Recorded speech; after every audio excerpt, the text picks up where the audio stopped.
Students, आज हम बात करेंगे sketching graphs of quadratic functions के ऊपर। मतलब एक रिवीजन सी है जो कि आपने इससे पहले भी जो है वो देखी थी कि क्वाड्रेटिक फंक्शंस के हमने कैसे ग्राफ स्केच किया था खुद से। ठीक है, आज बस ये है कि हम इसको स्टडी कर रहे हैं कि ये ग्राफ जो हमारे सामने बने हुए हैं वो ग्राफ क्वाड्रेटिक इक्वेशन के, और कैसे मतलब हमें किस तरह से ग्राफ से पता चलता है कि ये क्वाड्रेटिक ही फंक्शन के और कैसी इसकी इक्वेशन होगी। ठीक है, देखें, हमें ये पता है कि हमारे पास जो वेरिएबल है हमारी इस, या चलें इस ग्राफ के वाले से पहले देखते हैं। इसमें दो वेरिएबल नजर आ रहे हैं, एक एक्स और एक वाई। ठीक है, इसका मतलब हमारी जो इक्वेशन है उसमें दो वेरिएबल होंगे, एक्स होगा और वाई होगा। ठीक है, और दूसरी बात ये कि इसमें हम जो वेरिएशन देख रहे हैं, मतलब एक क्वांटिटी के इंक्रीज करने से दूसरी क्वांटिटी का इंक्रीज होना। यहाँ से अगर हम देखें इस पोर्शन को, अगर आप स्टडी करें तो x की वैल्यू इस तरह से इंक्रीज कर रही है और यहाँ से y की वैल्यू इंक्रीज कर रही है, मतलब दोनों ही इंक्रीज कर रहे हैं। मतलब कि ये हमारा जो ग्राफ है वो एक डायरेक्ट वेरिएशन का। लेकिन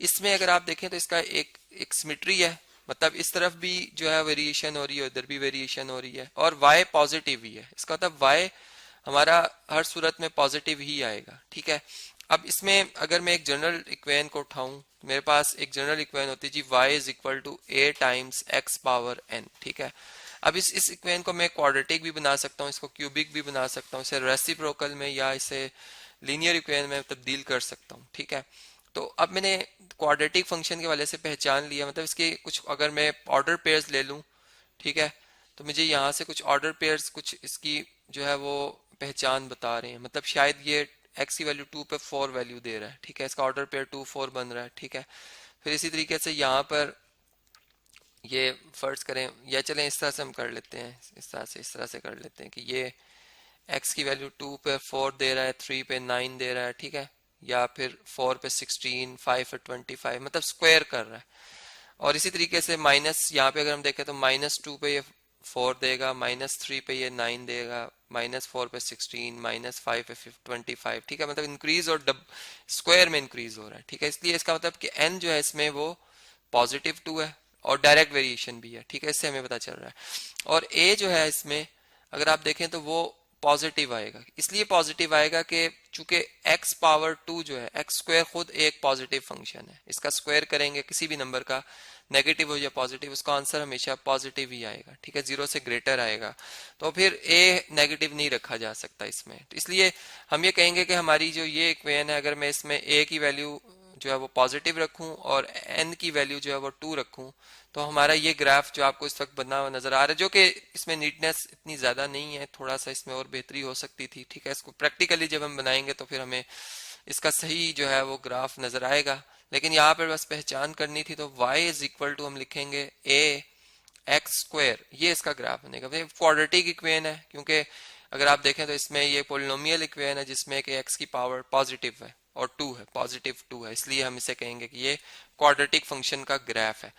अब इसी तरीके से अगर हम इस फंक्शन को देखें, मतलब इस ग्राफ को देखें, तो ये जिस फंक्शन को रिप्रेजेंट कर रहा है उसमें भी x और y में डायरेक्ट वेरिएशन है। ठीक है जी, मतलब एक क्वांटिटी के इंक्रीज करने से दूसरी क्वांटिटी जो है वो इंक्रीज कर रही है, और फिर दूसरी क्वांटिटी के अगर फर्ज करें डिक्रीज होने से पहली क्वांटिटी इंक्रीज कर रही होगी।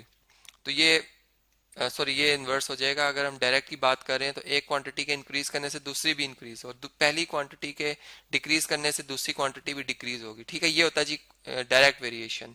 तो इसमें अगर आप देखें तो ये डायरेक्ट वेरिएशन है। ठीक है जी, और इसमें जो वेरिएशन हो रही है वो x की मतलब इस तरह से हो रही है कि उसमें x जो y मतलब y जो हमारा फंक्शन बना हुआ है x वेरिएबल पे जो डिपेंड कर रहा है, ठीक है, वो इस तरह से बना हुआ है कि उसकी वैल्यू x की वैल्यू 1 लिखने से y की वैल्यू मतलब, या यूं कर लेंगे x की वैल्यू 2 लिखने से y की वैल्यू 4 आ रही है, मतलब उसका स्क्वायर टाइम आ रही है। ठीक है, इसलिए हम इसमें जो लिखेंगे वो y is directly proportional to x square लिखेंगे, और फिर इसमें कांस्टेंट ऑफ प्रोपोर्शनैलिटी, यानी अगर मैं y is equal to a x square लिख दूं इसे, ठीक है, तो इसमें जो a है वो अब हमारा क्या आ रहा है जी, अगर आप देखें तो इस केस में वो हमारे पास क्या आ रहा है, वो चूंकि y की वैल्यू जो भी है वो y, हम अगर देखें तो y ये हमारे पास प्राइम है एक्सिस, जो कि नेगेटिव y एक्सिस कहलाता है। इसका मतलब x स्क्वायर तो कभी पॉजिटिव नहीं हो सकता, सॉरी कभी नेगेटिव नहीं हो सकती x स्क्वायर की वैल्यू। ठीक है, मतलब x कोई भी रख दें इसका स्क्वायर तो हमेशा पॉजिटिव आएगा। तो फिर a जो है इसमें वो हमारा क्या है जी, नेगेटिव है। ठीक है, तो हमारी जो इस ग्राफ की इक्वेशन बनेगी वो y is equal to A X square बनेगी, लेकिन हम ए जो इसमें सिलेक्ट करेंगे वो क्या रखेंगे जी, वो 0 से कम रखेंगे।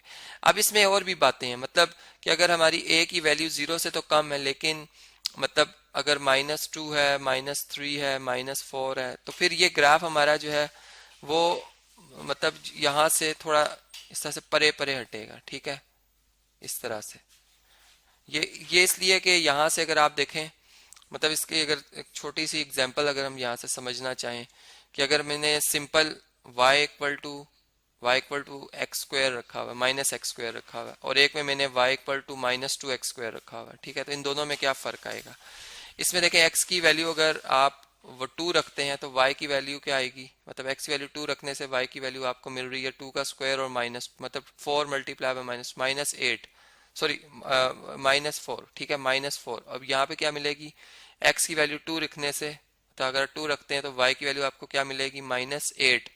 तो देखें x की वैल्यू अगर, या चलें y की वैल्यू को अगर हम देख लें, x की वैल्यू 2 यहाँ पर हो फर्ज करें, ठीक है, या x की वैल्यू पॉजिटिव की मैंने बात की तो पॉजिटिव इस साइड पे होगा, x की वैल्यू पॉजिटिव 2 इधर है, और y फर्ज कर लें यहाँ पर है -4, और इतने ही फासले के बाद यहाँ पे -8, ठीक है, तो 2 पे -4 यहाँ पर ऑर्डर पेयर मिलता है, बल्कि और अगर हम इधर देखें तो ये यहाँ पे मिलेगा। मतलब इस तरह से हमारा ग्राफ जो है, अगर हम 2 टाइम्स एक्स स्क्वायर कर लेंगे तो ये एक्स स्क्वायर से तो हट, मतलब इधर आ जाएगा, ठीक है, दूर हो जाएगा, लेकिन वाई एक्सिस के क्या होता जाएगा, करीब होता जाएगा, ठीक है।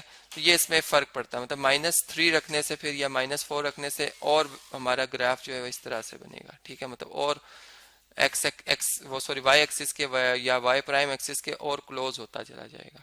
तो इस तरह से अभी हम इसके ऊपर और भी बात करेंगे, मतलब हमारी कुछ अब क्वाड्रेटिक पेन होंगी जो कि स्टैंडर्ड फॉर्म में नहीं लिखी होंगी, जैसे क्वाड्रेटिक पेन की स्टैंडर्ड फॉर्म होती है, या सेकंड डिग्री अगर क्वाड्रेटिक पेन को देखें तो y=ax², ठीक है, plus bx plus c equal to 0, या sorry plus c equal to y लिख देंगे हम, ठीक है। लेकिन अब जो हम ग्राफ ड्रॉ करेंगे उसमें हम फैक्टराइज फॉर्म में जो हमारी क्वाड्रेटिक इक्वेशन होगी वो इस फॉर्म में लिखी होगी, और फिर हम उसके ग्राफ को ड्रॉ करके देखेंगे कि आखिर वो वाई एक्सिस को या एक्स एक्सिस को कहाँ पर टच कर रहा है, और उसकी इक्वेशन हम कैसे जो है वो ड्राइव कर सकते हैं।